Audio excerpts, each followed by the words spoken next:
Hotep, everybody. This is Michael Imhotep, founder of the African History Network and host of the African History Network show. It is Thursday, February 22nd, 2024, and African American History Month, Black History Month continues. And I've been getting questions on my social media platforms about my new 10-week online course that I teach on the weekend, usually on Saturdays, Ancient Kemet, the Moors, and the Maafa, Understanding the Transatlantic Slave Trade, what they didn't teach you in school.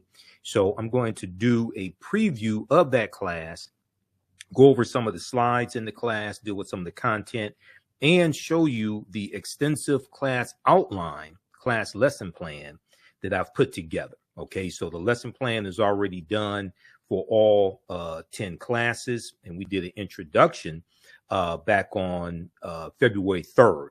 And the class started February 10th. So our next class will be Sunday, special day, Sunday, February 25th, 2024. All right.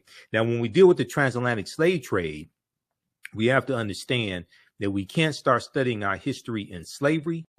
We have to deal with thousands of years of history that leads up to the transatlantic slave trade taking place. And we have the class lesson plan on our website, AfricanHistoryNetwork.com, so you can review the entire 10-week lesson plan. We have to deal with thousands of years of history that leads up to the transatlantic slave trade taking place. And we have to deal with the 800-year occupation of Europe by the Africans known as the Moors, who take the teachings from ancient Kemet, ancient Egypt, into Europe. And these teachings bring Europe out of the Dark Ages. Okay, so this class, I started teaching it in 2017.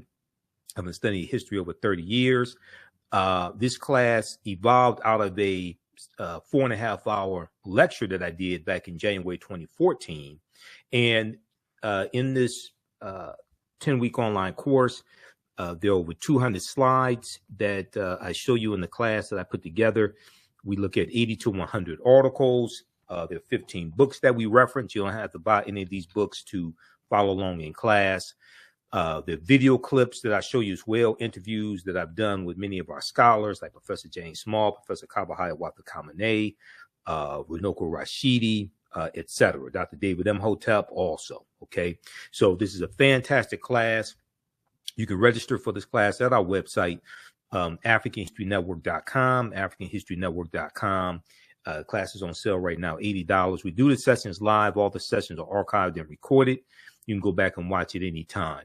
And in class session number 2, we looked at some history dealing with African American History Month. We know February is Black History Month, African American History Month, created by Dr. Carter G. Woodson in February 1976. February 1926. It started February 7th, 1926. We know Dr. Carter G. Woodson was the co-founder of the Association for the Study of Negro Life and History, which is now the Association for the Study of African American Life and History, ASALH. We know he was a prolific writer. He wrote numerous books. His most popular book, The Miseducation of the Negro, in 1933. And I also talked about this year's annual theme for African American History Month, which is African Americans and the Arts. African Americans and the Arts. Okay, so we talked about that as well. And there's been an annual theme for African American History Month since 1928. Since 1928. So we went over this type of information in class number 2 also. All right. So some of the things that we deal with in the class, and I'm going to refer back and forth from the class outline that I put together to the some of the slides in the course also. Okay. So be patient with me as we transition. With the origins of Black History Month and Dr. Carter G. Woodson, we talked about Dink Nesh, which means you are amazing in Amharic, and this was Australopithecus afarensis, These remains at the time that they were found in Ethiopia in 1974 were the oldest remains of any human. This was a pre-human, what's looked at as a pre-human. Australopithecus afarensis. Her remains date back 3.2 million years.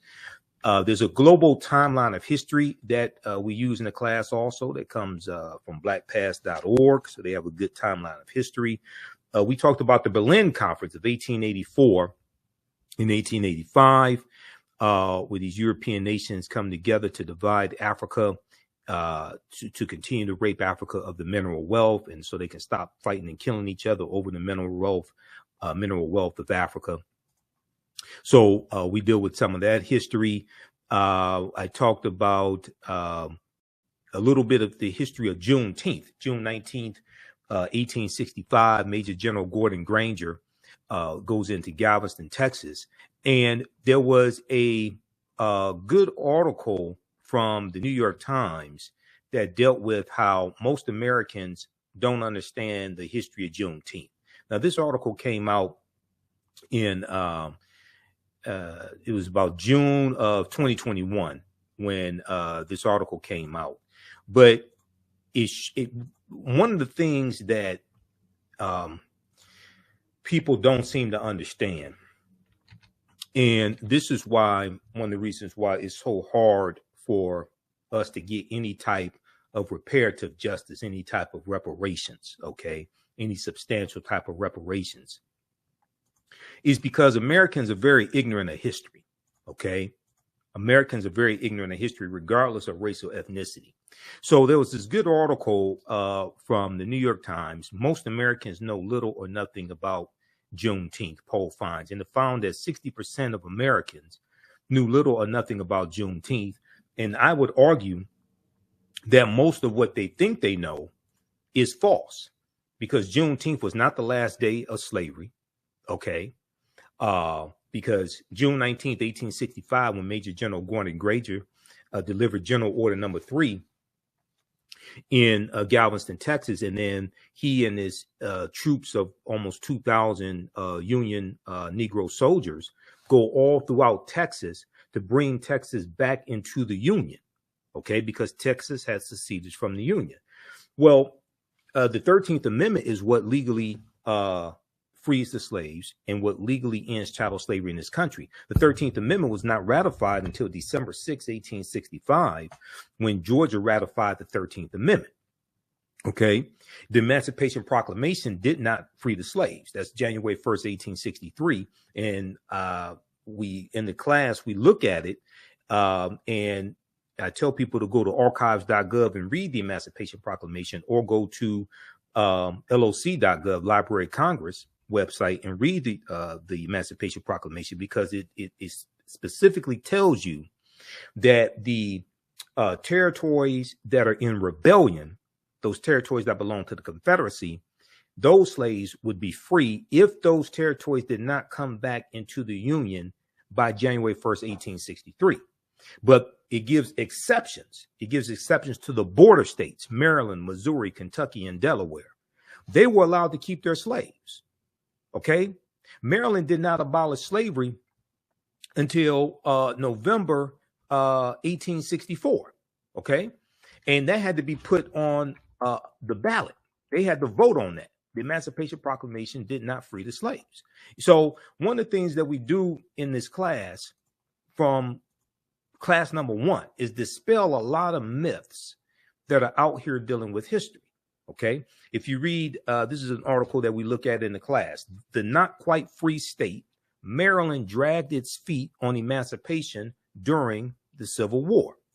Now, this is from Washington Post, September 13th, 2013.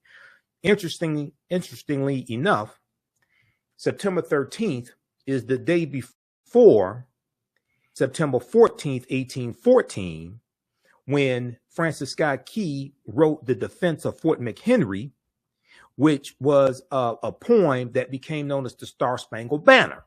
And you see the video that I did dealing with the Black National Anthem and the Star Spangled Banner, how Francis Scott Key was a white supremacist slave owner who thought that African people were mentally inferior, and how the Star Spangled Banner the whole song is a white supremacist song, not just the third stanza. Okay. But the vote was, the final vote was 30,174 in favor of freeing the slaves to 29,799 against. November 1st, 1864, Maryland slaves were declared free only a few months before Congress would approve the 13th Amendment abolishing slavery. Now, this is almost 2 years after the Emancipation Proclamation. So there's a lot of this history in mainstream media that I hear being repeated during Juneteenth, all this stuff that's just false. Now, Juneteenth is very important. It's very important that Juneteenth became a federal holiday. One, that's the only federal holiday that acknowledges slavery. Okay. You do have Emancipation Day, which is April 16th. Okay. But that's recognized not as much. That's largely celebrated in Washington, D.C. Why is April 16th significant? April 16th, 1862, that's when the Compensated Emancipation Act of 1862 was signed into law by President Abraham Lincoln. It passed Congress, passed the House, passed the Senate. It was a bill sponsored by an abolitionist, Senator Henry L. Tyler, out of Massachusetts. But this bill abolishes slavery in the District of Columbia, and slaveholders in the District of Columbia were paid reparations of up to $300 for each slave that they own. Okay. And as Tremaine Lee on MSNBC talked about Thursday, February 22nd, 2024 on Alex Wagner's show, and he has a podcast dealing with reparations on MSNBC, MSNBC's website, and dealing with podcasts. You had a few, maybe 5 or 6 African Americans who owned slaves because they bought family members out of slavery in the District of Columbia, and they collected on reparations also. Now, the slaves were never, those slaves that were freed were not given reparations. Read this article here from this is from Senate.gov. The Zen Education Project has one, but the one from Senate.gov has more information. Okay. Senate.gov is the official website of the U.S. Senate. Landmark legislation, the District of Columbia Compensated Emancipation Act. So I hear people misstate what happened. And I hear people say, I've been on panel discussions, and, you know, I've been on, you see me on Roland Martin Unfiltered on Fridays. I've been on, it's been over 3 years. I started October 20th, 2020, and been on almost every Friday since then. I hear people say, oh, slave owners were given reparations during slavery here in the U.S. The slaves weren't given anything. Okay. This only applied to the District of Columbia. This is why we have to do more research. And this is why a lot of this stuff floating out here dealing with reparations, don't take this the wrong way. A lot of this stuff, Senator Henry L. Wilson, I should say, Senator Henry Wilson, a lot of this stuff is not going to go anywhere. Because if you're seeking a legal remedy to a historical problem, then that would imply that you understand both law and history. And unfortunately, a lot of people pushing this stuff dealing with reparations don't understand either one. And I can listen to them and tell that. A lot of stuff is not going to go anywhere. They don't know how to make legal arguments. And the other thing is, as we deal within this class, and also in the second class that I teach, dealing with history from 1800 to 1968, race-based policies are illegal at the federal level based upon Title VI of the 1964 Civil Rights Act, Section 601, non-discrimination and federally assisted programs. Nobody wants to have that conversation. Okay. But if we look at this very quickly here, landmark legislation, the District of Columbia Compensated Emancipation Act. On a visit to Washington, D.C. in 1836, the site of a slave auction held in the shadow of the Capitol, the U.S. Capitol, convinced future Senator Henry Wilson of Massachusetts to, quote, give all land to the cause of emancipation, end quote. So he's elected to the U.S. Senate in 1855. This is 6 years before the Civil War begins, April 12, 1861.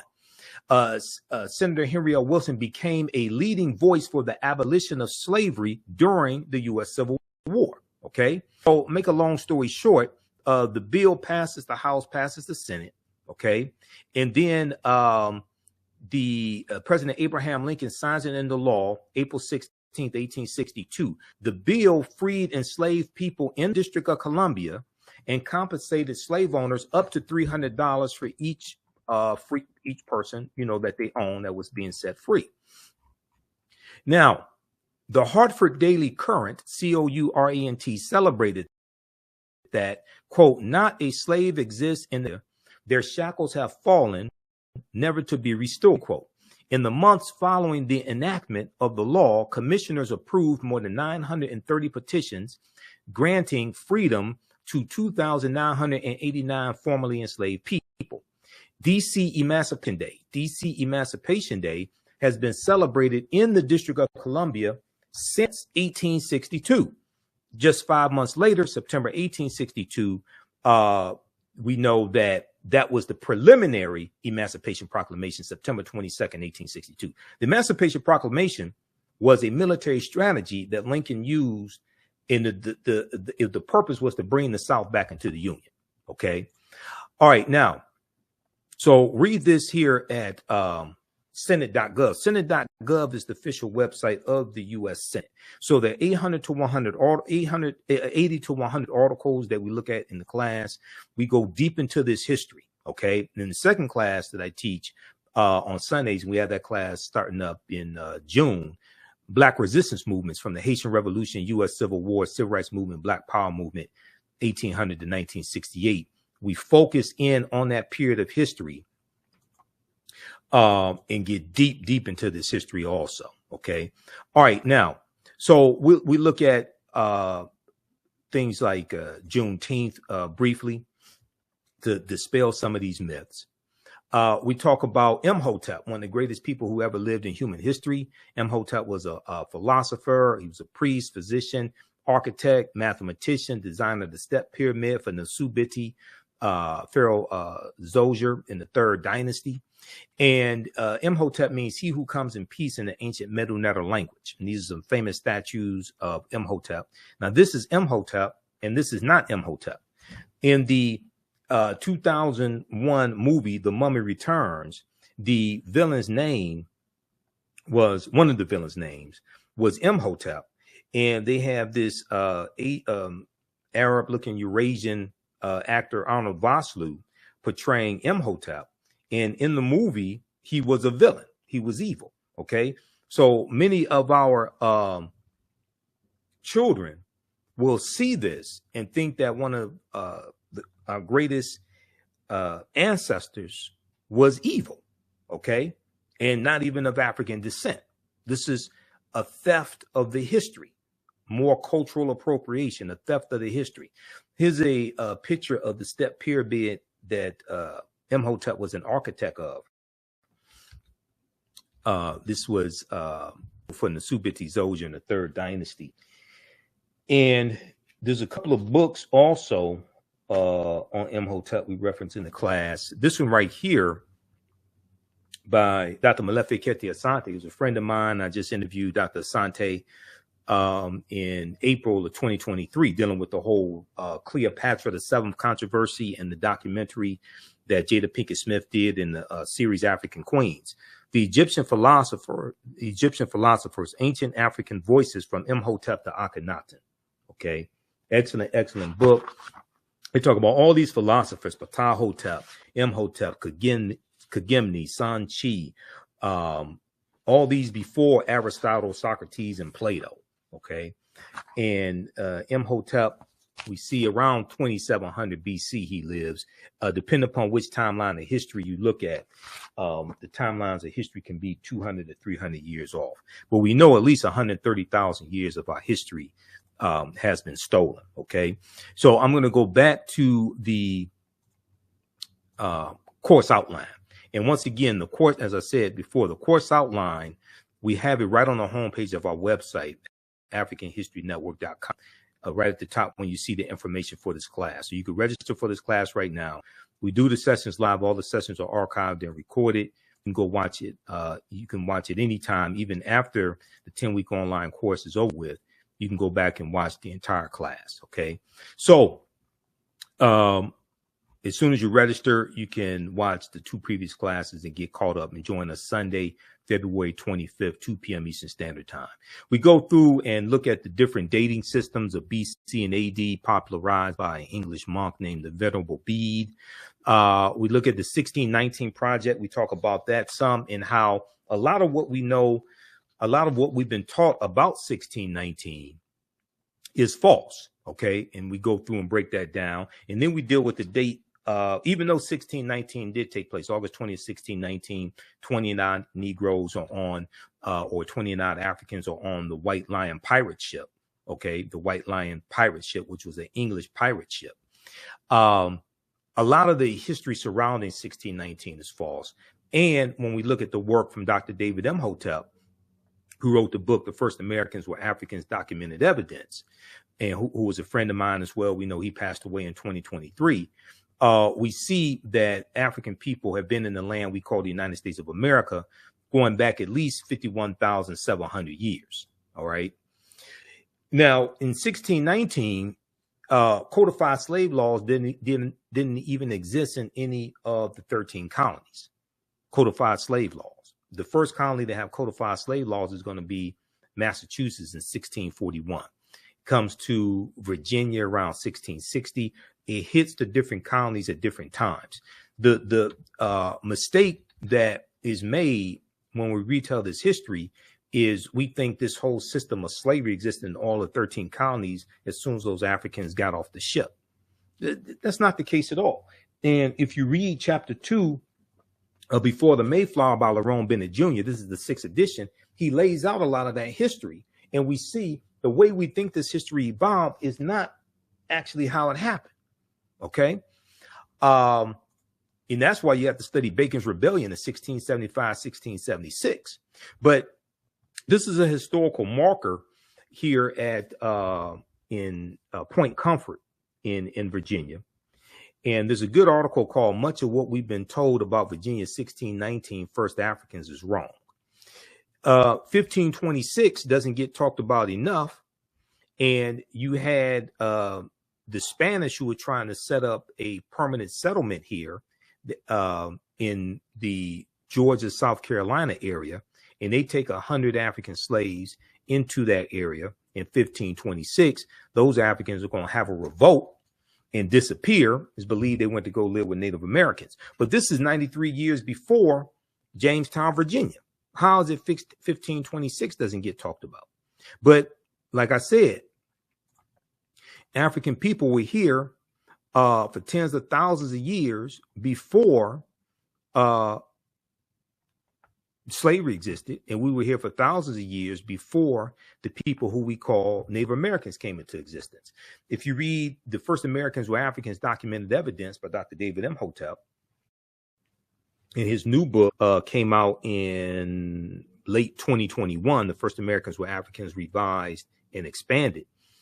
On page 14 of his first book, he lays out evidence from an archaeological discovery in 2004 by Dr. Albert Goodyear in Allendale County, South Carolina, that shows an African presence dating back at least 51,700 years ago. And they look at 13 pieces of evidence, 13 different types of evidence. They found artifacts, architecture, campsites, carvings, Egyptian writings, footprints in lava, genetic M174D haploid groups dealing with DNA and genetics, linguistics, paintings, skulls, skeletons, structures, and tools. They found 13 different types of evidence, categories of evidence that thoroughly documents an African presence dating back at least 51,700 years ago. Now, this is before Native Americans came into existence. Now, this is not to take anything away from Native American history, but we all know that African people were the first people on the face of the earth. One of the things we look at in the class are archaeological discoveries.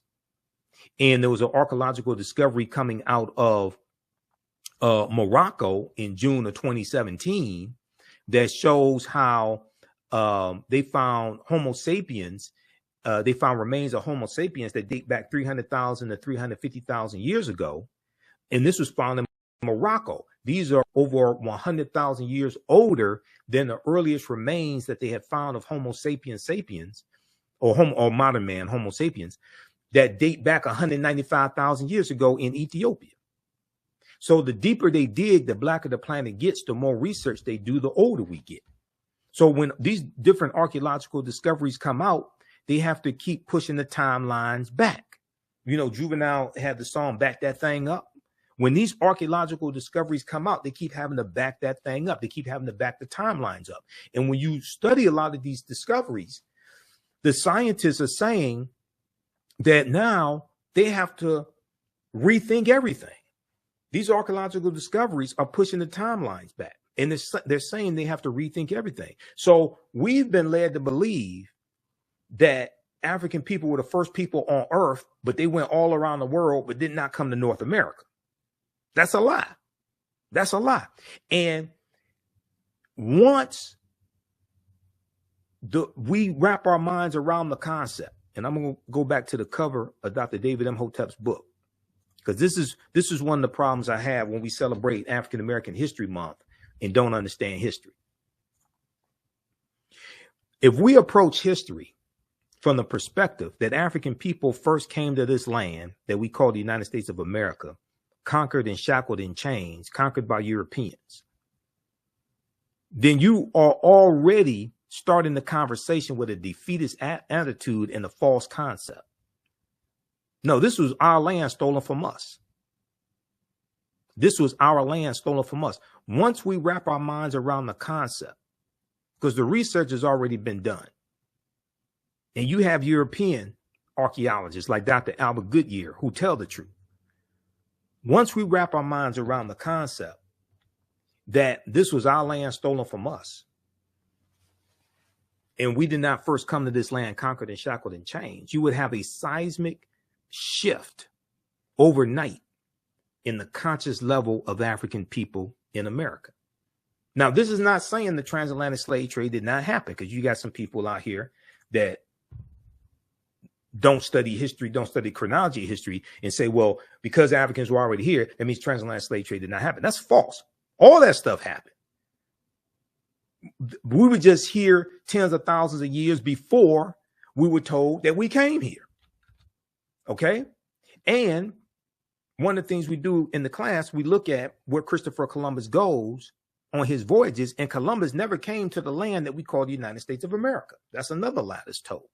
Columbus is crucial to understanding the expansion of the transatlantic slave trade, especially after Columbus dies in 1506, and then you have the Asiento de Negros, August 1518, signed into law by King Charles V, also known as King Charles I, which drastically of Spain, which drastically expands the transatlantic slave trade. That's also as a result of Christopher Columbus and Bartholomew de las Casas, Right Reverend Bishop Bartholomew de las Casas, traveling on the voyages, some of those voyages with Columbus, seeing the atrocities inflicted on Native Americans. And de las Casas goes to the Pope and says that they need to stop enslaving Native Americans and focus on saving the souls of Native Americans. And they needed to enslave primarily African people, secondarily white people.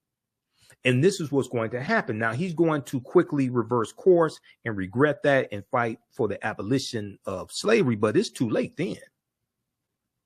This thing is exploding. And the Spanish were the second ones involved in the transatlantic slave trade. Now, keep in mind, Columbus sails August 3rd, 1492, late in the same year that the African Moors lose control of their last stronghold, Granada, January 2nd, 1492. Okay, the Spanish Granada Wars. But when we look at the Khoisan have the oldest DNA on the planet. The Khoisan are the short-statured Africans that go all around the world. Okay, and they were here in the land we call the United States of America. Now, an October 2012 genetic study published in Science magazine found that the Khoisan in Southern Africa are the oldest ethnic group of modern humans, with their ancestral line originating about 100,000 years ago. The Khoisan, formerly called by the derogatory term Bushmen, are also called pygmies, another derogatory term, are genetically unique, and no other currently known population had separated so early from our common modern human ancestor, according to the report. Now, these are two Khoisan women right here, okay? And short-statured Africans, the ancestors to the Ainu and the Twa. Now, the Khoisan live mainly in southern Africa, territory spanning Botswana, Namibia, Angola, Zambia, Zimbabwe, and South Africa. They are largely divided into two groups, hunters and gatherers, or gatherers, known as the Sans people, and keepers of the livestock, known as the Khoi Khoi people. Now, Sarah Bartman, Sarta J. Bartman, Hottentot Venus, who was the Nicki Minaj, the Cardi B, the Megan Thee Stallion of her time, because she was paraded around Europe and shown off in freak shows as a freak of nature. She had huge buttocks. Okay. She suffered from steatophagia, which is fatty deposits around the buttocks and thighs. She was a Khoisan woman. She had large breasts, and she is going to die. It's believed of suicide around 26 years old. And it's also believed that she became a prostitute as well. Okay. So you go study, and I actually did a video dealing with the history of Sarta J. Bartman, who was Khoisan, who was Khoi Khoi. You see striking parallels between her and Megan Thee Stallion, Cardi B, Nicki Minaj, Ruby Rose, Sexy Red, Sukiyana, except she was sold into slavery, doing it unwillingly. Today, we've been convinced to dehumanize ourselves for money, and we do it willingly. Let that sink in. Now, the Khoisan languages include the distinctive click sounds, the click language, that are not found in the languages of their neighbors. There's a good article from AtlantaBlackStar.com called 5 Ethnic Groups That Prove the First Humans Were Black. 5 ethnic groups that prove the first humans were black. Okay, so we go through and look at this history, look at archaeological discoveries, all different types of things like this, and provide you with the evidence. Okay, and if we go back here to the course outline, and like I said, I've been teaching this class since 2017, and the course has evolved immensely since 2017. Okay, and here, this is the first time that I've taught the class when I have the whole course outline completed up front and published as well. Okay, so you all can check this out at our website, AfricanHistoryNetwork.com. You can register for this online class right now. The content is PG-13. You can use this information with your children also. Okay. We talk about the film Black Panther. The film Black Panther deals with African history, African culture, African language, African spiritual systems. There are 11 different African cultures that we see represented in the film Black Panther, but also the language spoken in the film Black Panther is a Bantu language called isiXhosa. Okay, isiXhosa is a real African language. So we deal with that.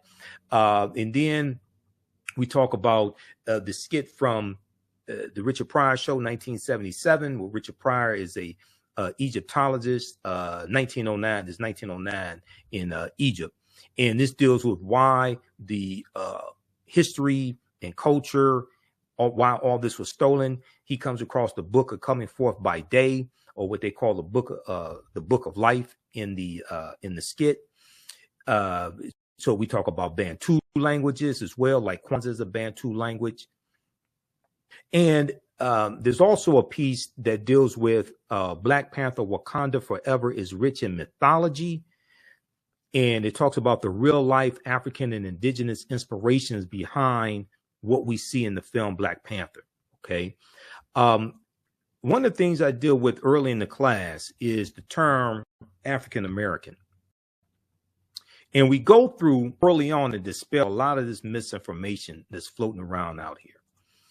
A lot of people, and I don't know where this lie started, but a lot of people are under the misinformation, under the misimpression or misinformation that the term African American was created by the Reverend Jesse Jackson.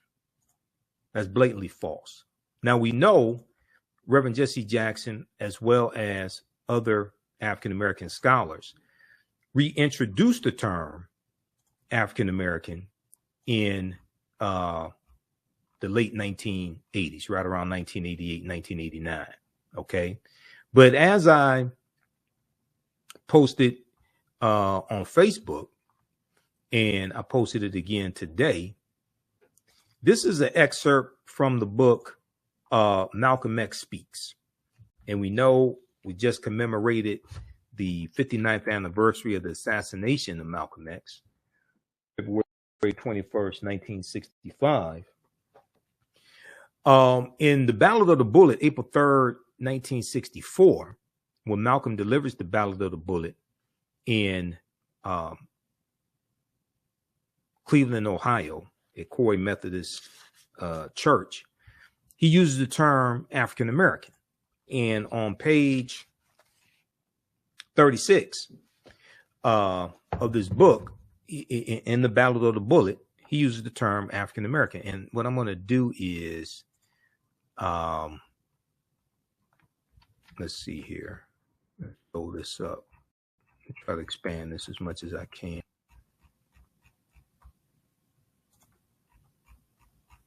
Let's look at this here.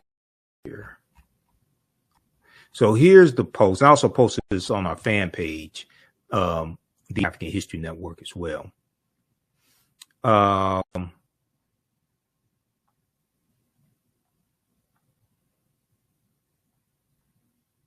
Right here. Let's go to this. Okay, I said for some reason people are shocked when I tell them that Malcolm X used the term African American in the speech, the Ballad of the Bullet, April 3rd, 1964, in Cleveland, Ohio. For some reason, many people operate under a myth that Reverend Jesse Jackson created this term. He did not. Reverend Jackson reintroduced the term, but since most of our people don't understand history, they fall for the myth. The pages referenced are from the book Malcolm X Speaks. It looks at some key speeches he made in 1963 to 95.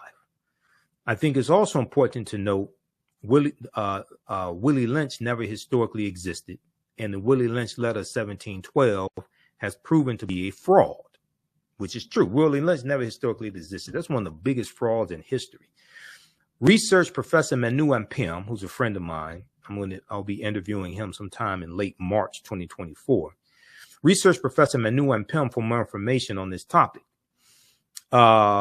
Please note the term African American is as old as, so read the article from NOLA.com, NOLA.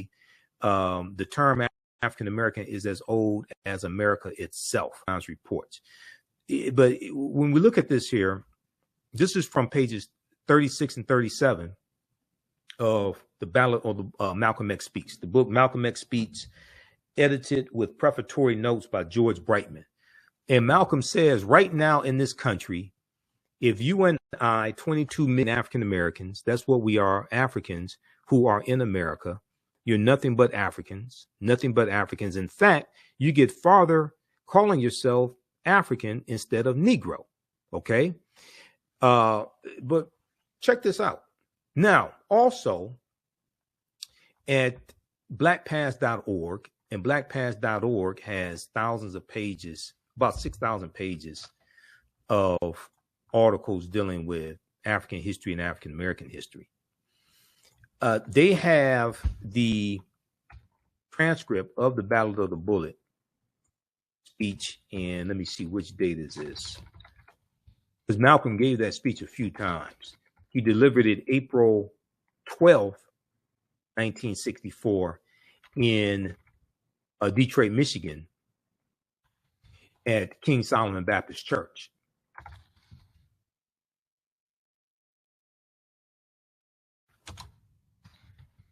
But let me pull this up from Black Past. Because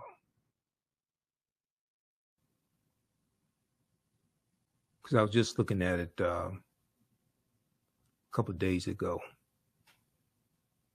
And actually, do I have the link in here? Hold on, I thought I had the link in one of these, I posted the link. Oh, there was a post I did dealing with Malcolm commemorating his the day of his assassination, and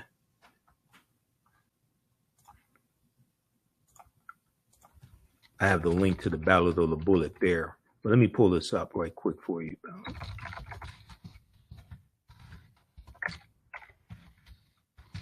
This is at blackpast.org. I want to show people this because, once again, like I said, a lot of us don't understand this history. Okay, so this is at blackpast.org.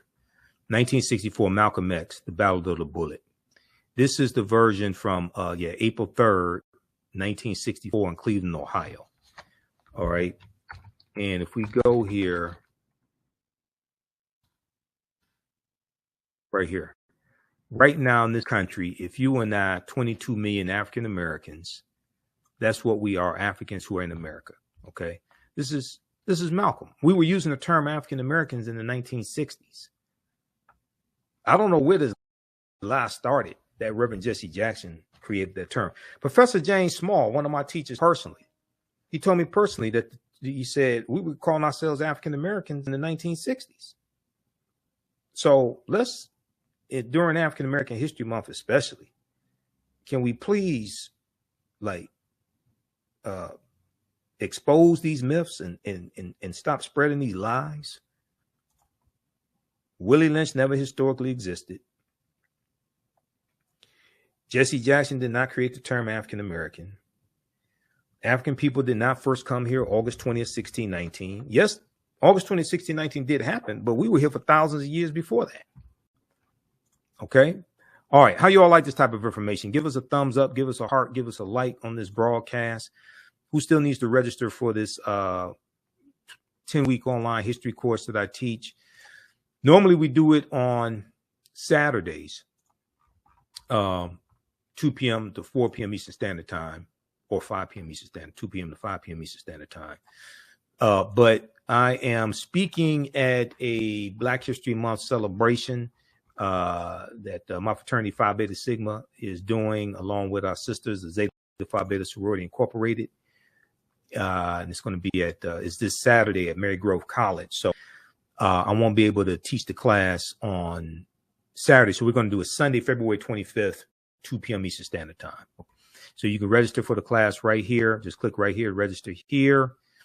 And on the next page, just click on enroll. And like I said, we have the class lesson plan here, lays out all 10 classes. Okay, so you can see the type of information that we're going to cover. We have the information to register for the class in the thread of the broadcast also.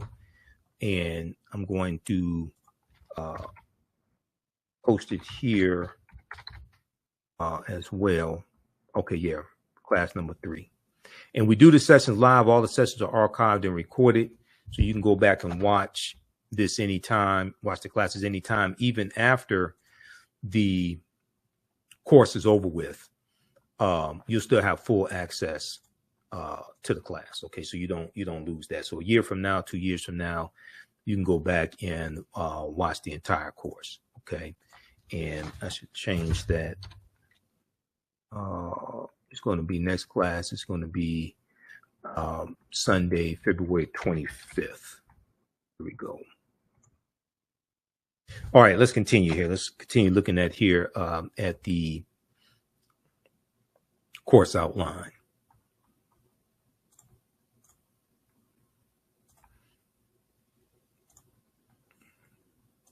So you will never look at history the same way once you take this class. This class is going to blow your mind. I guarantee it.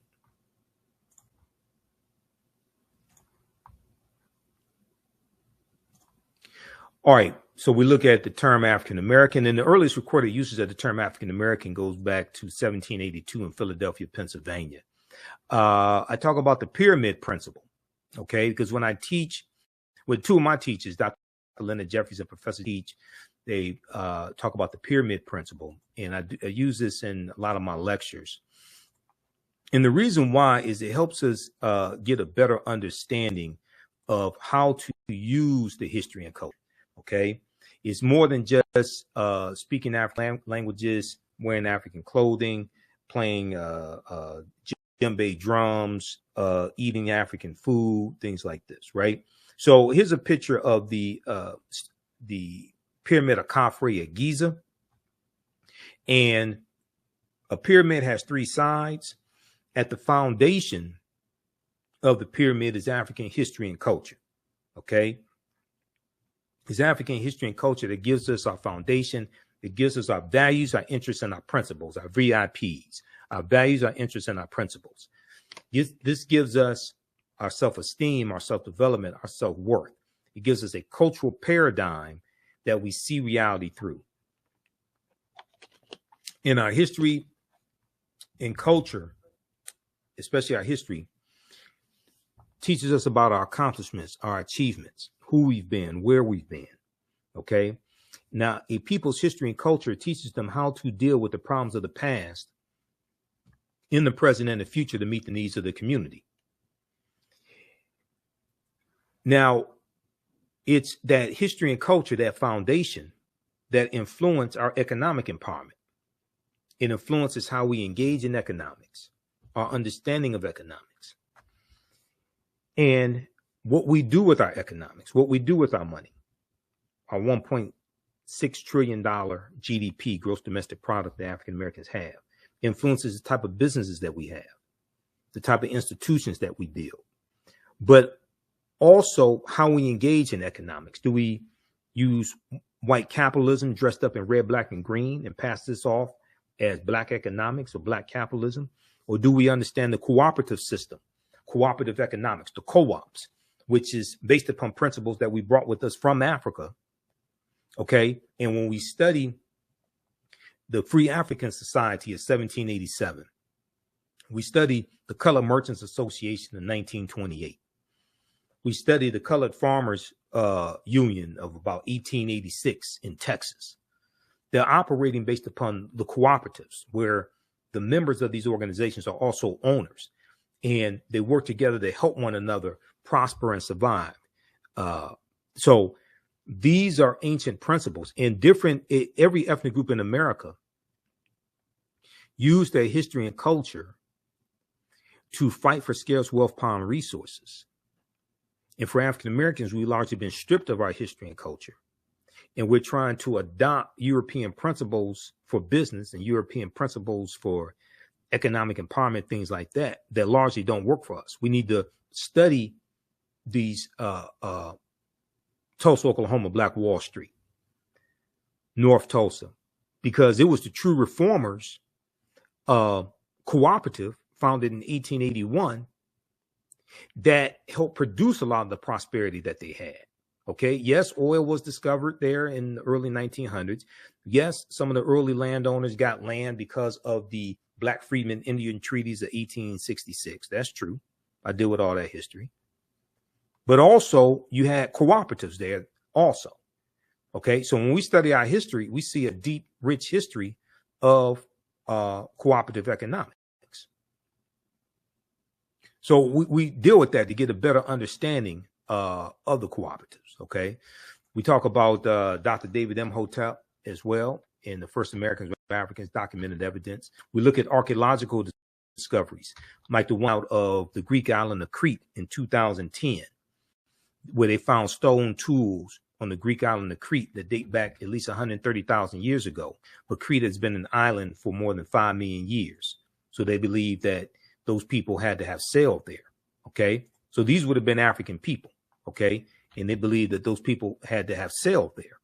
All right. Which puts, now scholars like Runoko Rashidi and Dr. Charles Finch, they've been telling us for years that modern man is 300,000 years old, as opposed to 75,000 to 100,000 years old. So we know at least 130,000 years of our history has been stolen.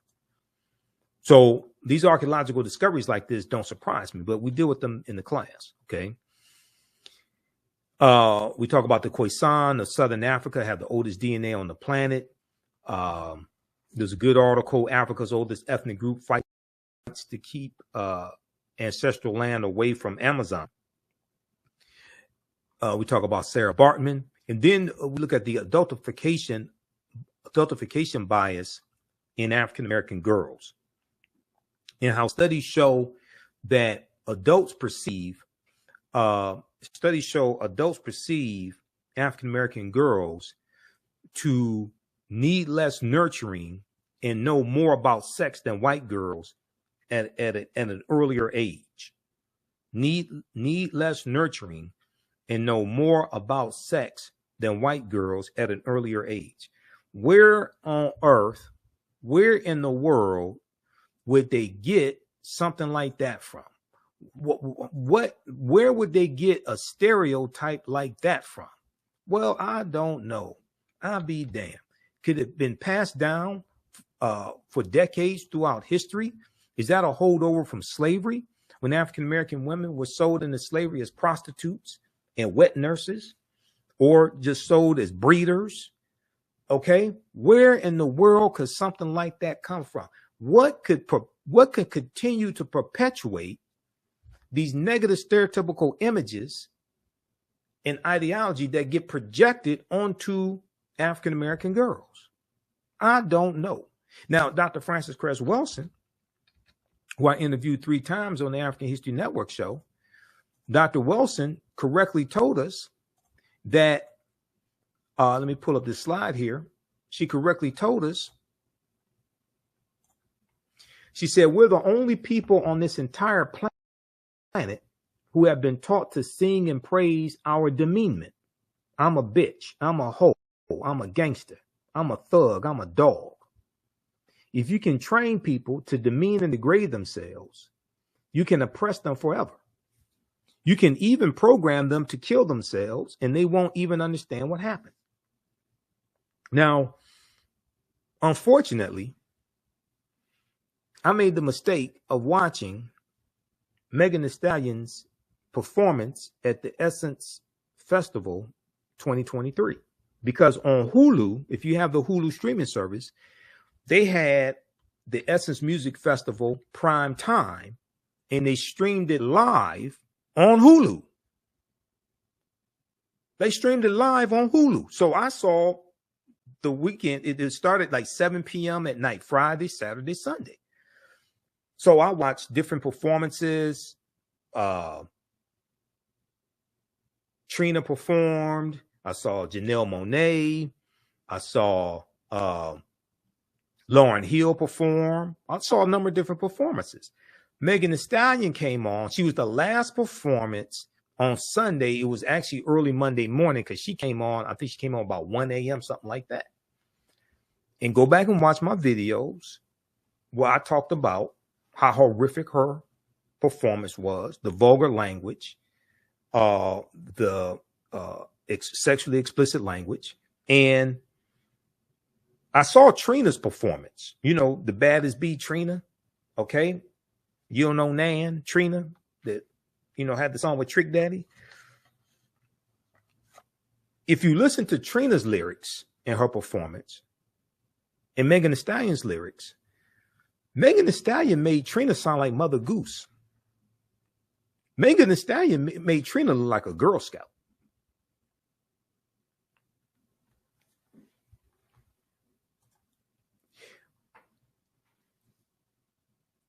We think we're progressing in this area of the music. No, we're not. We're regressing.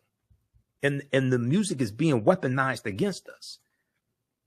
And too many of us don't understand history enough to understand the warfare that is being waged against us through the media, through the music. If you want to destroy a nation, you do it through the music, because the music hits the youth first.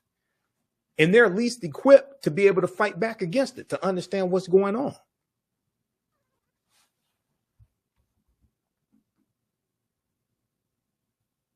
Read the article from okplayer.com. India Ari criticizes Megan Thee Stallion and Janelle Monáe for sexual Essence Festival performances.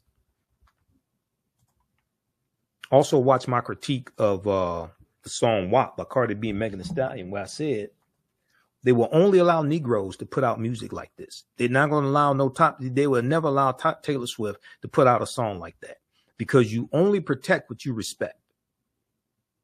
You only protect what you respect. They will never allow a top white female artist to put out sexually explicit lyrics like that, because they know it will bring about the mistreatment of white girls and white women. Now, yes, is there some mistreatment of white girls and white women? Yeah, ain't nothing like black women, nothing like the mistreatment of black girls.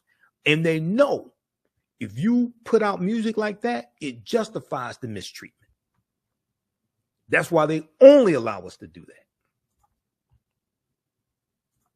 that. I had somebody say, oh, but Madonna had lyrics. Yeah, show me lyrics from Madonna as sexually explicit as what? From Cardi B and Megan Thee Stallion. They got 60 million views over the first weekend that the video was released and uploaded to Cardi B's YouTube channel. He got 13 million views the first day. It was released on a Friday. That weekend, it got 60 million views. Show me something equivalent that white people are doing, sexually explicit like that, that blows up on social media like that. They don't do that, because you only protect what you respect. They allow Negroes to do that because that's how they expect us to act, because that's how we've been programmed.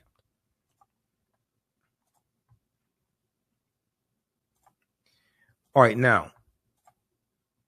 So class number 3, we look at the study done 130,000 years, the stone tools found on the Greek island of Crete 130,000 years ago. We look at the 2 lost Egyptian cities that we'll look at in the class. One is Tanis Heraklion, which was discovered it was revealed back in 2013. Tanis Heraklion, the lost city of Egypt. And it's believed that it sunk into the ocean about 1,200 years ago. The second one that we'll look at is called Dazzling Aten, and that was discovered just a few years ago. Dazzling Aten, another lost city of Egypt. We'll talk about the 17 pyramids that were found buried underneath Egypt in 2011.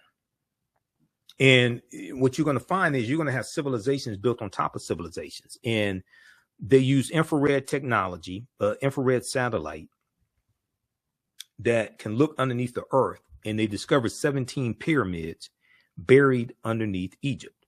Okay. Another fantastic archaeological discovery. So we look at also what are co-ops to get a better understanding of cooperative economics. So many people, talk about co-ops, but oftentimes they never clearly define what a co-op is. Now, Dr. Jessica Gordon Nembhard probably wrote the best book, or at least one of the best, dealing with co-ops. The name of her book is Collective Courage. So this is one of the books we cite in the class. You don't have to buy any of these books to follow along in class. Collective Courage, A History of African-American Cooperative Economic Thought and Practice. And I interviewed Dr. Jessica Gordon Nembhard back in 2014 because she was speaking here in Detroit. I interviewed her, and in the book, she gives example after example of example throughout our history of us using co-ops. And this is a part of history that is not talked about a lot. But what are co-ops? The Black cooperative movement has always been parallel to the Black liberation and civil rights movement. We've mostly heard about the political side of the movement, but you can't name a major Black political leader that didn't point to cooperatives as a pathway to freedom. There's a good article, and this is this article right here probably, I think, was when I first found out about Dr. Jessica Gordon Nembhard, before I did the interview with her. It's called Stop Saying Black People Don't Support Each Other Economically. This is from news1.com, June 30th, 2014. Okay. And as Dr. Francis Cress Wilson, we see there was a resurgence of cooperatives when COVID-19 hit. Mutual aid networks find roots in communities of color. Amid the unfolding disaster of COVID-19 have been moments of generosity, whether it's people pulling together support for college students who've been tossed out of dorms, or collecting money to help restaurant workers, street vendors, and movie theater employees pay for their medicine, groceries, and rent. These mutual aid support networks, in which communities take responsibility to care for one another rather than leaving individuals to fend for themselves, have proliferated across the country as the pandemic turns lives upside down. The nonprofit organization Town Hall Project created Mutual Aid Hub to track all the various collective efforts when the coronavirus began its rapid global spread in March 2020. Back then, it counted only 50 mutual aid groups, but by May 2020, the number grew to more than 800 in 48 states, driven by what the hub's lead organizer, Shivani Desai, D-E-S-A-I, called a, quote, grassroots explosion of organizing, end quote, a grassroots explosion of organizing. Dr. Jessica Gordon Nimhard, author of Collective Courage, said Black mutual aid societies date back to the 1700s, like the Free African Society in 1787. Free Black Americans pooled resources to buy farms and land, care for widows and children, and bury their dead, okay, and bury their dead. Many started credit unions, which is one of the oldest forms of cooperatives and still exists today. Credit unions, Alpha Kappa Alpha Sorority Incorporated, gained a lot of media attention in 2023 for starting a credit union. Many started credit unions when banks would not serve them. Sociologist and civil rights leader Dr. W.B. Du Bois wrote about enslaved Black Americans pooling money to buy each other's freedom. Okay, so this is in our history, and it comes from African culture. The African Union Society in Rhode Island was established in 1780 as the first Black mutual aid society on record, Dr. Jessica Gordon Nimhard said. The second was the Free African Society, which was founded in 1787 in Philadelphia by Richard Allen and Absalom Jones. And it was founded to provide aid to freed slaves who were denied resources by white institutions. One of the most famous examples of mutual aid are the Black Panther Party survival programs from the late 1960s, through which members distributed shoes, transported elders to grocery stores, offered breakfasts to children, and more. Okay, so this is in our history.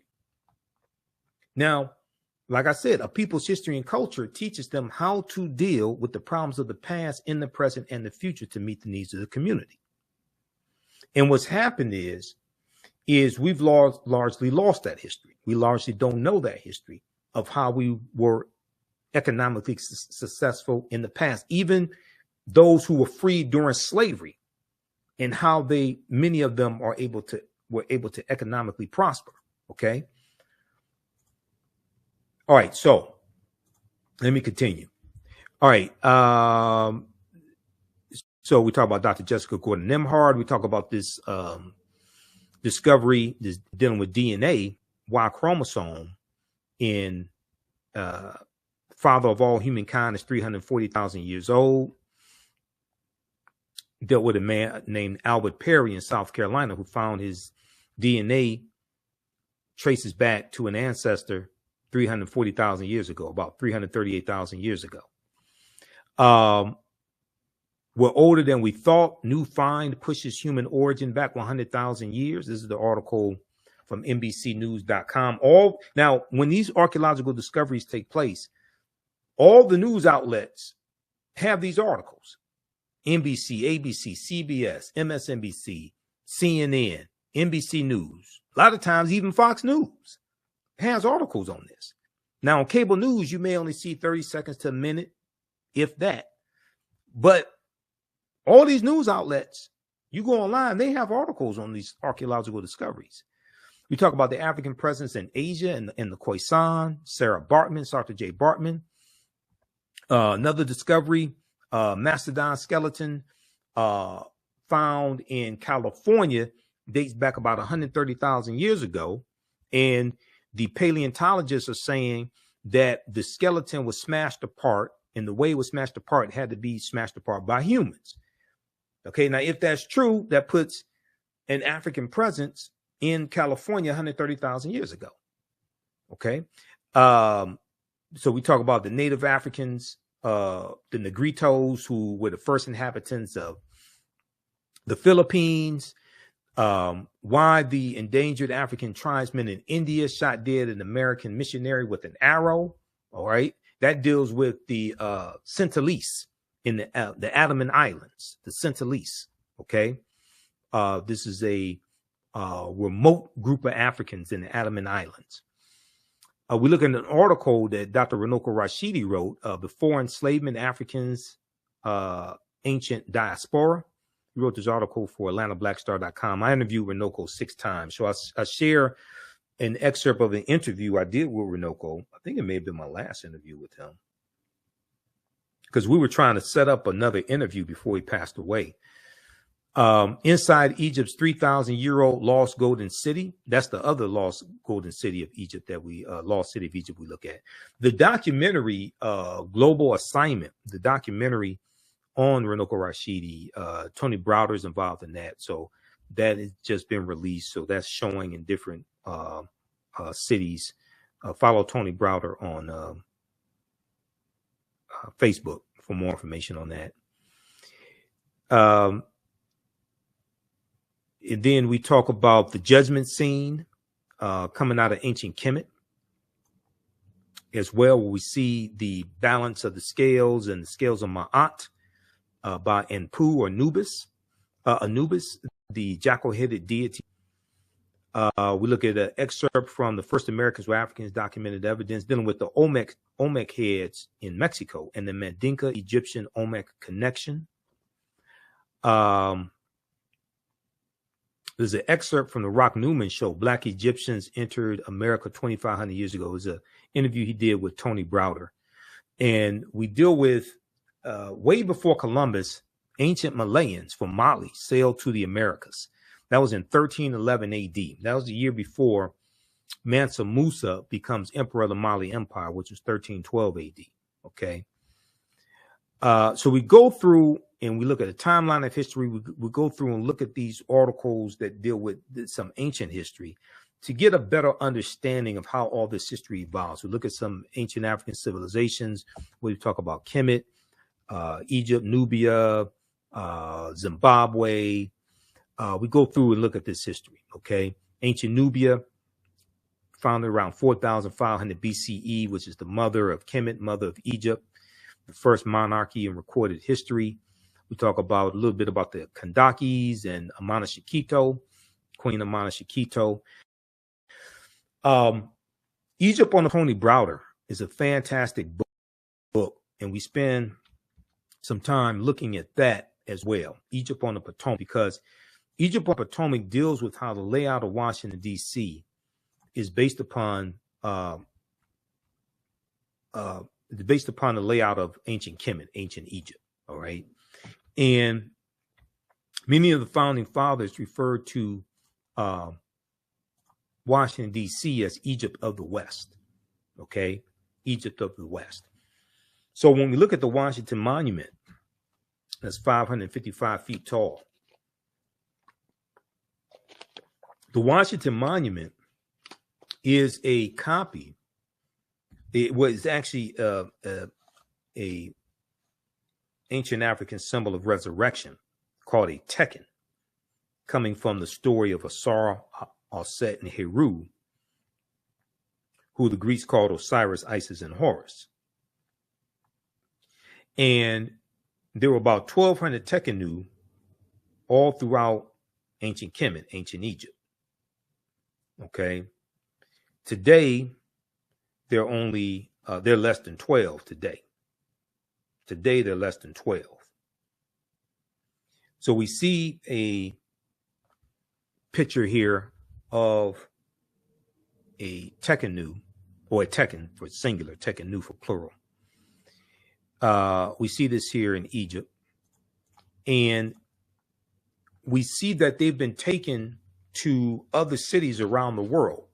Tekenu from ancient Egypt, taken to cities around the world. London, England, New York City, Paris, France, as we see the ones here. There's a good article from face-to-faceafrica.com called Cleopatra's Needle, How 3 Ancient Egyptian Obelisks Ended Up in New York City, London, England, and Paris, France. And in this, an excerpt of the article says, ancient Egyptians called obelisks tekenu. Now you will see tekenu spelled a few different ways. And they were also used to tell the time in the past. They were also used to tell the time in the past. Their pinnacles were basically covered in gold to reflect the sunlight. Historians say that obelisks represented immortality and eternity, and their long structure helped connect the heavens and the earth. Currently, Cleopatra's Needle is the name given to 3 ancient Egyptian obelisks, one in New York City, one in London, England, one in Paris, France. However, they do not all come from one Egyptian site. Okay. The obelisks in New York and London are carved out of red granite from the quarries of Aswan, a major source of stone for Egyptian antiquities. The 2 obelisks were commissioned by Nesubiti or Pharaoh Thutmose III for the Temple of the Sun in Heliopolis near modern-day Cairo, with each weighing about 224 tons and 68 feet tall. Okay, so this is African culture taken around the world, but most of us don't associate it with Africa. We associate it with the people who are in those areas where it's taken. We think it's something that white people created. Oh, the Washington Monument. That's named after George Washington. We think it's something white people created. But the foundation of Freemasonry are the teachings from the ancient Egyptian mystery system. Okay? Now, here's a famous statue of Asar, Aset, and Heru, who the Greeks called Osiris, Isis, and Horus. Asar, the father, is in the middle. And in the class we deal with, Heru being born of a virgin birth on December 25th. And where a lot of this stuff comes from. Okay? So that gets recycled and reinterpreted through various people's cultures over thousands and thousands of years. There are approximately 1,200 tekenu, or obelisks, built in ancient Kemet, but only about a dozen are found today, or less than a dozen are found today in Egypt. Many of the tekenu removed from Egypt are now in Istanbul, Turkey, London, England, Paris, France, Berlin, Germany, New York City, Rome, Italy, Vatican City, and elsewhere throughout the world.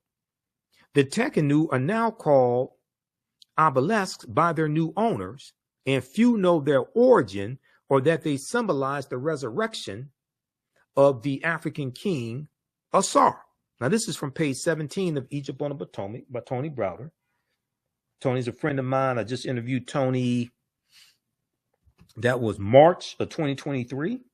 We talked about the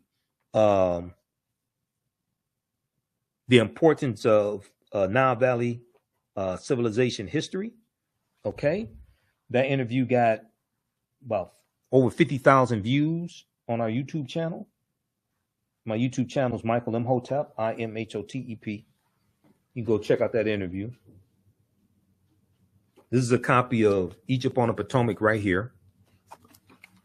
Just bear with me because I have books all over the office. I need to get another bookshelf.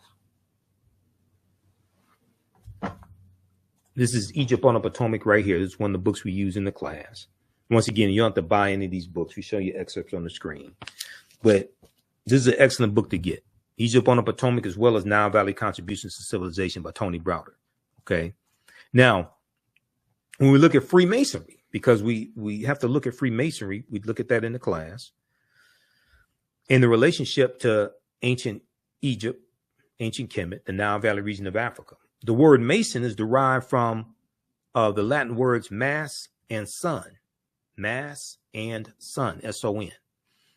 Mason means child of light and expresses the desire to pursue light, which is a metaphor for the sun, which symbolizes knowledge.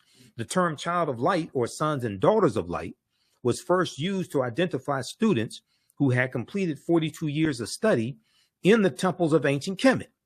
Many Masonic temples were modeled after the temples of ancient Kemet, places where light or knowledge was imparted in a series of steps or degrees.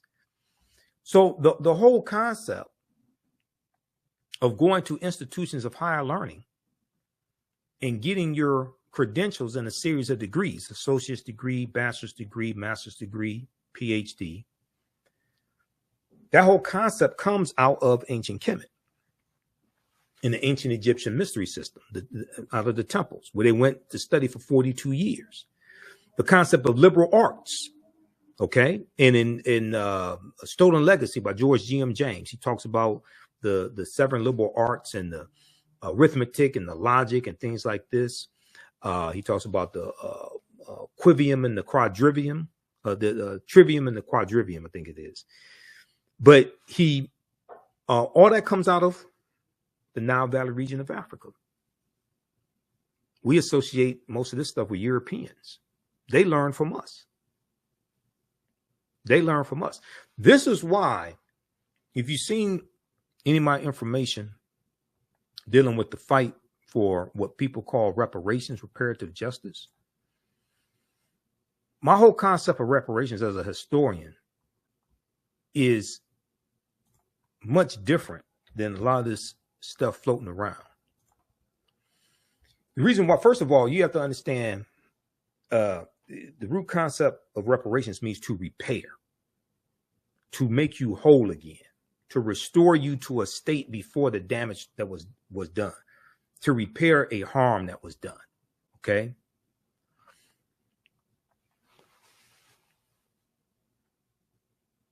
If we're talking about repairing the damage done to African Americans,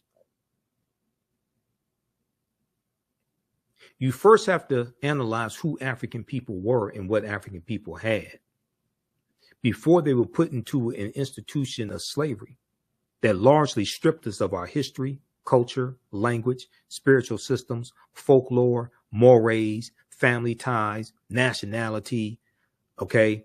Cosmology. Cosmology deals with the understanding of the universe as an orderly system. Cosmogony deals with the understanding of the origins of the universe, and that's based upon people's culture.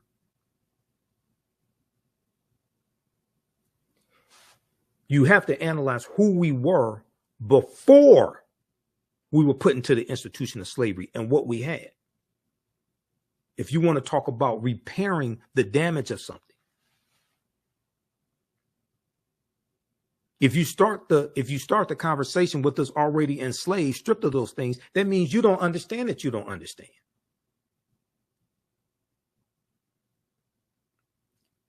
This is why trying to equate reparations with cash payments only, and you think you can repair that damage with just cash payments, and you're going to give a people who've been stripped, who most of us still hold the last names of our former slave masters and have been taught to hate ourselves, who have been psychologically damaged. If we all got $1 million a day, white people will have it all back by this time next week. And you haven't repaired the damage because you haven't properly assessed the harm that was done because you don't understand the history. Very few people want to be honest enough and say this. I don't give a damn. I'll tell you the truth. I'm not trying to raise money for the next reparations conference. I'm going to tell you the truth. Secondly, you have to understand the history of the laws and policies put in place that inflicted the harm in the first place. This is why the California Reparations Task Force, their final report that came out June 29, 2023, is so important. Their 1,000-page report that lays out 12 harms, okay, and lays out 115 policy recommendations. This is why that's so important, because they are looking at fairly analyzing the damage that was done, okay, and they're talking about remedies for the damage that was done. This goes way beyond cash payments. People operate based on people haven't. I can listen to people tell they haven't done the research. So they just equate the damage that was done to cash payments. No, you don't understand the history. So my Kwanzaa presentation I did December 27th, 2023 at King Solomon Baptist Church. I talked about some of this. And I'm going to go to, let me see, let's pull this up. Let's go to this. I want to show this quickly here.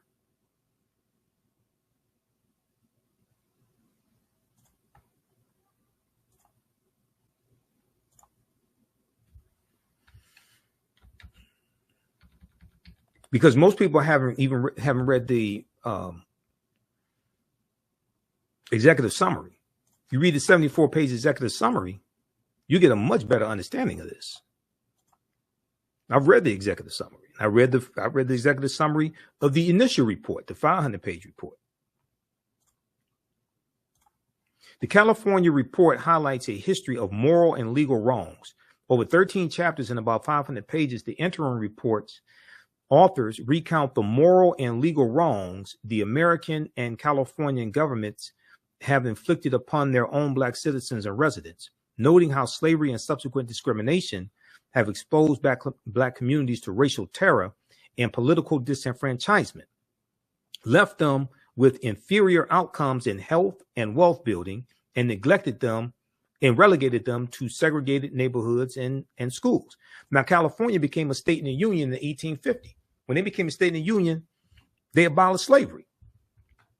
Now, historians have identified at least 1,500 people who were in some type of semi-slavery state or status.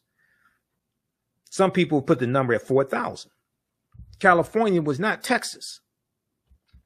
In June of 1865, when Major General Gordon Granger goes into Texas to deliver General Order Number 3, which we commemorate during Juneteenth, there were 250,000 enslaved Africans in Texas. California is not Texas. California's history is totally different than Texas. But the reparations reactionaries haven't studied the history. So they think California is the same as Texas and Mississippi, Alabama. No. But California does have a deep history of racism. Okay, racism, segregation, redlining, housing discrimination, political disenfranchisement, etc. So they lay out 12 harms here in their final report. Well, in the interim report and the final report. 1, enslavement. 2, racial terror. 3, political disenfranchisement. 4, housing segregation. 5, separate and unequal education. 6, racism in environment and infrastructure. Okay. 7, pathologizing the Black family. 8, control over creative, cultural, and intellectual life. That deals with our royalties being stolen from us in like the music industry. Okay. That's what that's talking about. 9, stolen labor and hindered opportunity. 10, an unjust legal system. 11, mental and physical harm and neglect. 12, the racial wealth gap. So then they go through and they show how laws and policies at the federal level harmed African Americans across the country, and then specifically how laws and policies, similar laws and policies in the state of California harmed African Americans. So their 115 policy recommendations are designed to repair that damage, or at least begin to repair that damage. That's the result of the 12 harms. That's the result of laws and policies. It was laws and policies that put us in this predicament. It's going to be laws and policies that take us out of this. This goes way beyond a check. Because once you spend the money, the laws and policies are still in place. inflicting the harm. You haven't scratched the surface. This is what a lot of people don't understand. Now, ideally, some form of cash payments can be part of a comprehensive reparations package. Ain't no way in the hell. Understanding history and law, no in the hell reparations should just be cash payments. You're not going to repair anything. And by this time next week, white people have most of that back. And the only thing you've done is stimulated their economy. And those laws and policies that continue to inflict the harm, that maldistribute wealth, power, and resources, those structural inequities, they will still be there. They haven't changed. But the Amazon website will crash every 10 minutes. The Mercedes-Benz showrooms will be empty. But the health disparities, maternal deaths of African-American women, 3 times more likely to die during pregnancy or pregnancy-related deaths, that'll still be there. When you look at us being discriminated against, when you look at the values of our homes and valued at $48,000 less than comparable white homes, which is a collective $156 billion, as the Brookings Institute documented a few years ago, that'll still be there.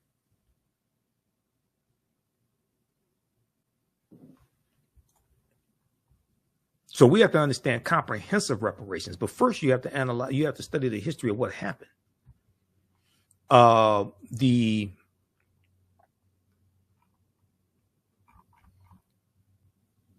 this is the interim report right here. This is the executive summary from the interim report. Just Google California Reparations Task Force, it will come up. And then I have the link here also. You can go to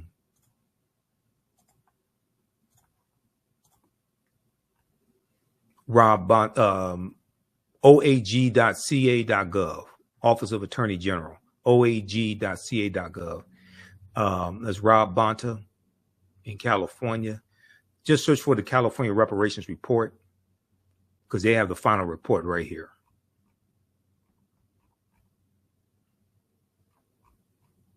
And then you can read the full final report. You can look at the executive summary. It's broken up into chapters, all of that.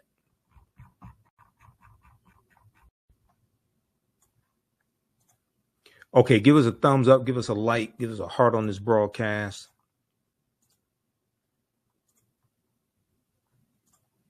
Be sure to register for this 10-week online history course that I teach ancient Kemet, the Moors, and the Maafa. Understand the transatlantic slave trade, what they didn't teach you in school. So we talk about Egypt on the Potomac. I saw an interview that Tony Browder did on News One Now with Roland Martin back in 2015.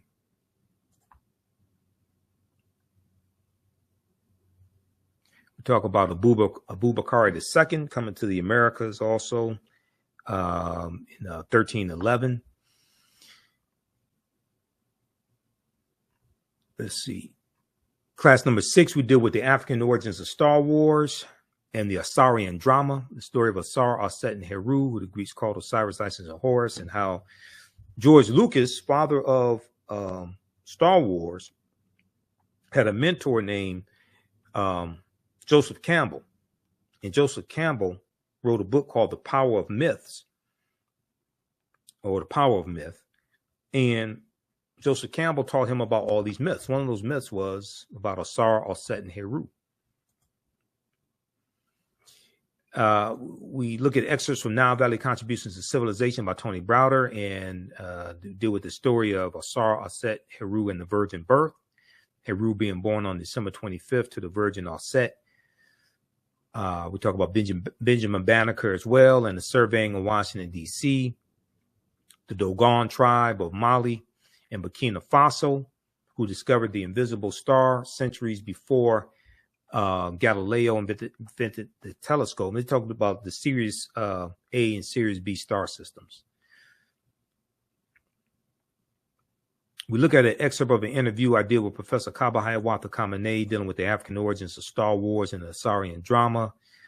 Talks some about Queen Tia, the 18th dynasty, the wife of Amenhotep III, mother of Akhenaten and grandmother of Pharaoh or Nasubiti King Tutankhamun. The relationship between Memphis, Tennessee, and Memphis, Egypt. Talk about the Druids in Ireland and how the Druids were practicing a watered down version of the teachings from ancient Kemet, from ancient Egypt. And the Druids being killed by a British slave named Patrick, who became canonized as a saint. So in class 7, we talk about Hannibal Barca, and we know that Denzel Washington is going to portray Hannibal Barca, the Carthaginian general, in a movie directed by Antoine Fuqua, director Antoine Fuqua. I did a video about that. So we talk about Carthage. And Carthage is one of those African empires that Europeans try to claim as their own.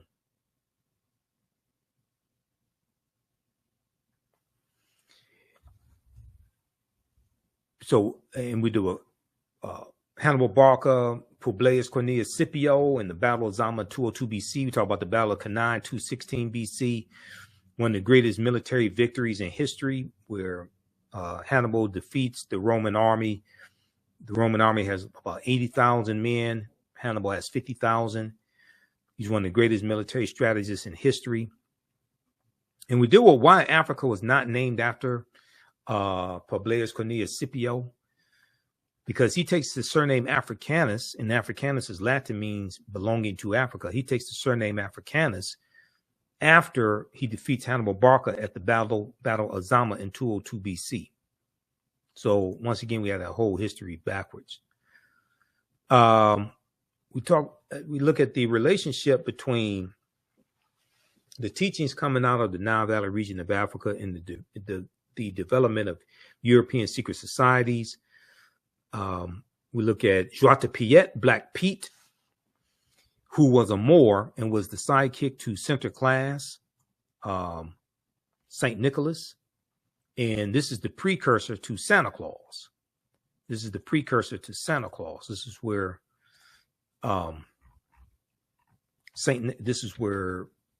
Santa Claus comes from, with the red and white outfit. Comes from Bishop Nicholas. Right here.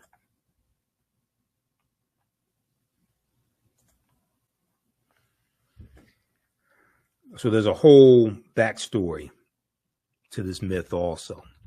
So we deal with that. Let me pull up the slide. So we deal with this also in the class, because this it continues to show the influence of the African Moors. And in the Netherlands, in early November, they celebrate Sinterklaas and Joie de Piet coming to the Netherlands, coming on a steamboat from Spain. And we know it was the Iberian Peninsula, Spain and Portugal, where the Moors go in 711 AD, led by Tariq ibn Ziyad, and the Moors are going to conquer the southern portion of Spain.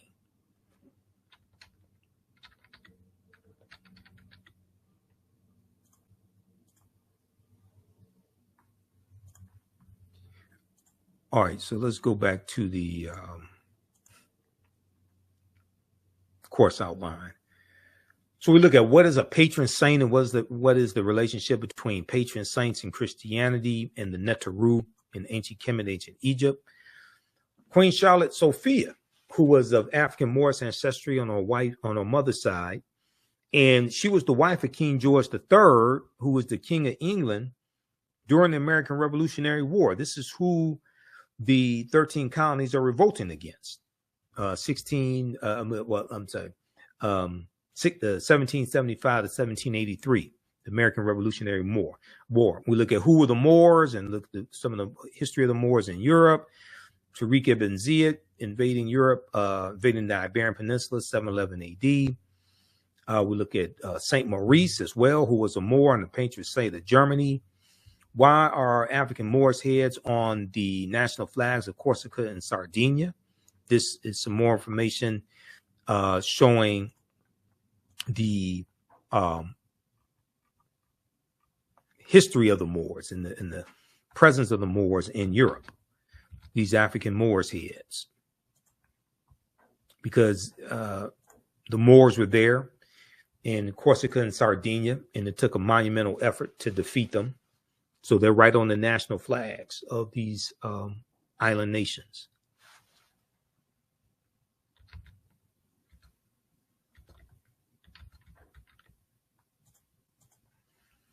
All right, going back to the course outline.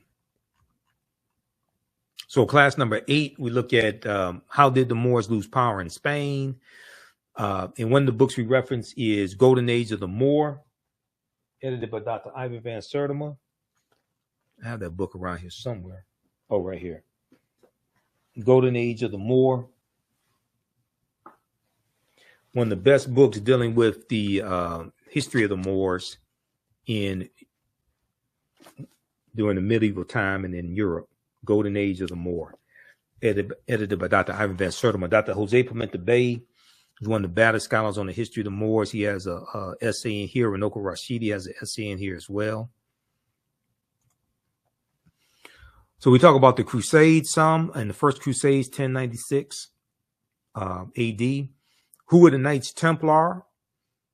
And the Knights Templar are important because they were taught by the African Moors. And they learn some of the teachings from ancient Kemet, ancient Egypt, become very powerful. Okay. We look at excerpts from Christopher Columbus and the African Holocaust, Slavery and the Rise of European Capitalism by Dr. John Henrik Clarke. Because like I said, Columbus is crucial to understanding the expansion of the transatlantic slave trade. Okay. And we look at where Columbus goes on his 4 voyages.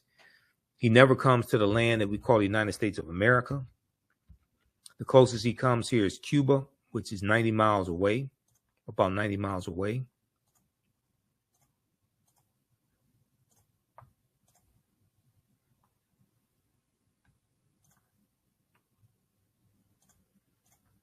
If we look at this here, let's look at this here. Where's Columbus? That's the wrong one.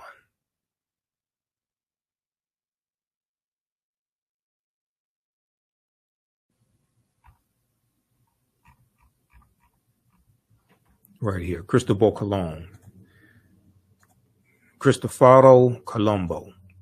Okay. When we look at where he goes on his 4 voyages, and if you go to history.com, official website of the History Channel, and just search for Christopher Columbus, it will show you where he went. He never came to the land we call the United States of America. August 3rd, 1492, he set sail. That's his first voyage. Set sail on the Nina, the Pinta, and the Santa Maria. He goes into the Bahamas, which he calls San Salvador. He goes into Cuba and Hispaniola. We know the western third of Hispaniola is where the island of Haiti is, but all that was a Spanish colony first. And in 1697, the French are going to take over the western third of the island of Hispaniola. And they're going to name it Saint Dominique. But those Africans are going to have a revolt, okay, and call it Haiti, which we call Haiti. Second voyage, September 1493, goes into the West Indies and Boricuan, Puerto Rico, which we call Puerto Rico today. It goes to Jamaica, 1494, conquers all that territory. Third voyage, May 1498, Trinidad and Venezuelan mainland, South America. Fourth voyage, May 1504, he goes into Panama and Honduras in Central America, conquers all that territory. They're going to set up plantations, especially sugarcane plantations. Early, about 1501, 1502, they start taking Africans into those territories and enslaving them. So this is a deep history. And your understanding of politics is directly related to your understanding of history. So when you start getting to this history, especially looking at Spain, things like this, and what Spain conquered, then you start getting a better understanding of what's going on today, especially in the second class that I teach that deals with history from 1800 to 1968. Okay, and then we look at the Portuguese are the first ones involved in the transatlantic slave trade starting in 1441, okay, when they go into what's modern day Mauritania. So class number 9, we look at the doctrine of discovery, Dom Diversis, 1452. What is the papal bull amongst the Catholic Church? The Treaty of Tordesillas, June 7th, 1494, where the Pope divides the non-Christian world between Spain and Portugal and tells them to go out and conquer the non-Christian world.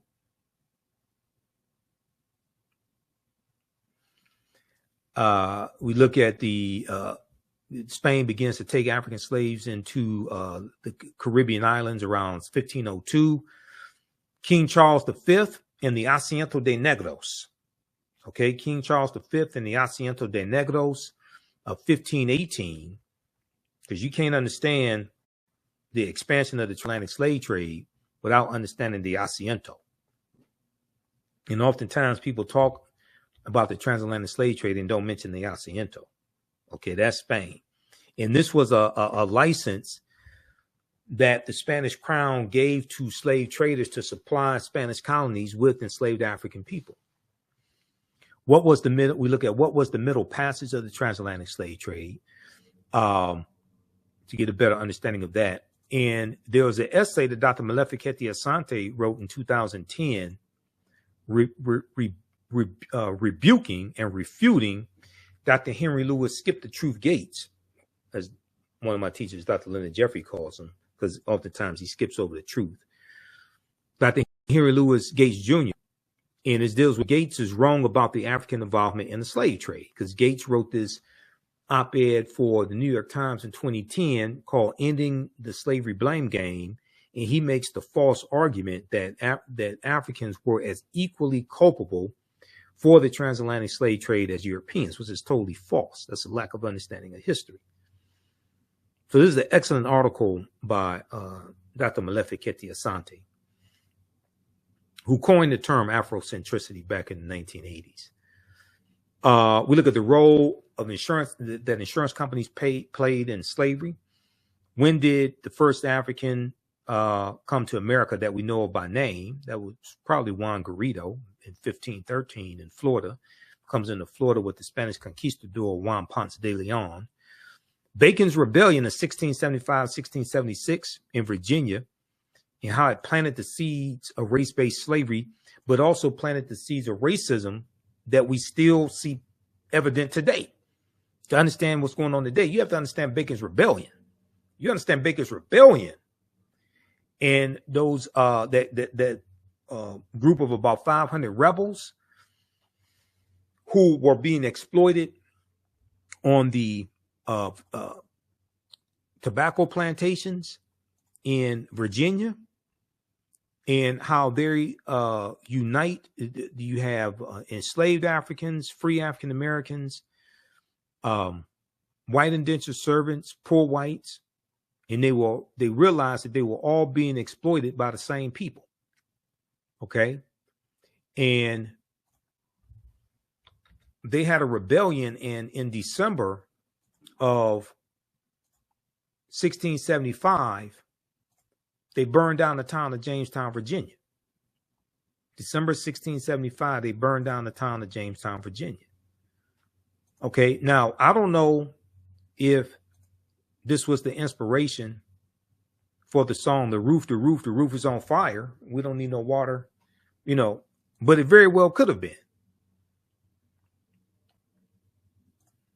And there's a good article from Britannica.com, the history of the idea of race, the history of the idea of race.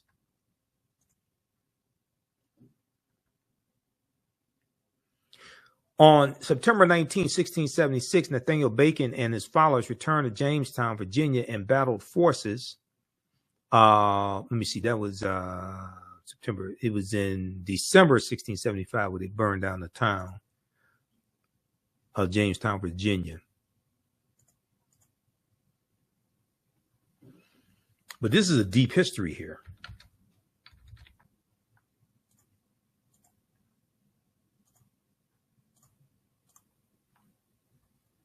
We deal with did African Americans own slaves and why?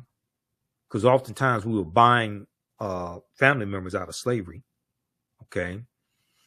You did have some people that take advantage of that, but when Dr. Carter G. Woodson did his research on this, he looked at 1840, I think it was, 1840, and he found that almost 50% is estimated that 50% of African Americans that owned slaves, they were buying family members out of slavery.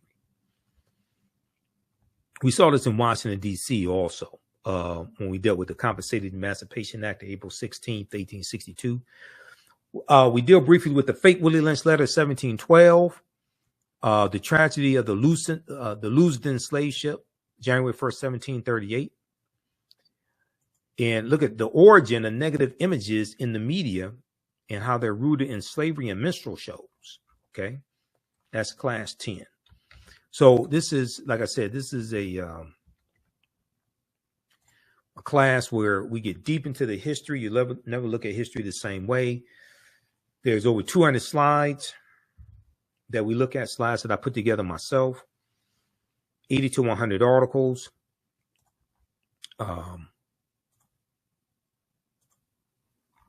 Video clips, all of that, excerpts of books. So join us, class number, normally we do the class on Saturdays, but I'm speaking at a Black History Month celebration this Saturday. So we're going to do the class Sunday, February 25th, 2 p.m. Eastern Standard Time. Register for the class right now. Click right here to register. And you can watch the 2 previous classes because they're archived, and we have the lesson plan here also. You can check that out, like I said, and join us in class for our next class. There's a preview right here also that you can look at. And follow us on our social media platforms. Click right here, Facebook, Instagram, YouTube, X or Twitter. Listen to the African History Network show, Sundays, 9 p.m. to 11 p.m. Eastern Standard Time. We broadcast on Facebook and YouTube. Click right here for our audio podcast. And we have our 15 lecture bundle pack in digital download format. 15 of my lectures. African History Awakens the African Mind from Mental Death. We have it on DVD also. Okay. But that's on sale, $75. So you can click there and it has the information, tells you which lectures are in the bundle pack as well. If you want to support the African History Network, $ the AHN show through Cash App, $ the AHN show through Cash App, also through PayPal, paypal.me/the AHN show. This is our official Cash App tag, $ the AHN show, SHOW. These other ones here are fake African History Network Cash App accounts that I'm still trying to get shut down because they've been stealing money from us. I don't know who set these up. There's a total of 5 out there that I've identified that are fake. So that's why I created this graphic. And we have the link right here for Cash App. When you click on it, it shows our Cash App tag. So this helps us keep doing the research, stay on the air, keep broadcasting, pay some of the bills, etc. Here's our link for PayPal also. Okay. All right. So look, hopefully you learned a lot today. Register for this course. You can use this information with your children. Like I said, the content is PG-13. It's not overly graphic. I don't do a lot of cursing or anything like that. But you're going to learn so much in this class. This is a great time of the year to start learning this history and take this information with us throughout the year. Okay. All right. So thanks for joining us today. Share this broadcast on your social media platforms. Follow us on our Facebook fan page, The African History Network, our YouTube channel, Michael Imhotep, our Instagram page, The AHN Show, our other social media platforms. Remember, right knowledge corrects wrong behavior. It's not over till we win. Wakanda forever. We'll talk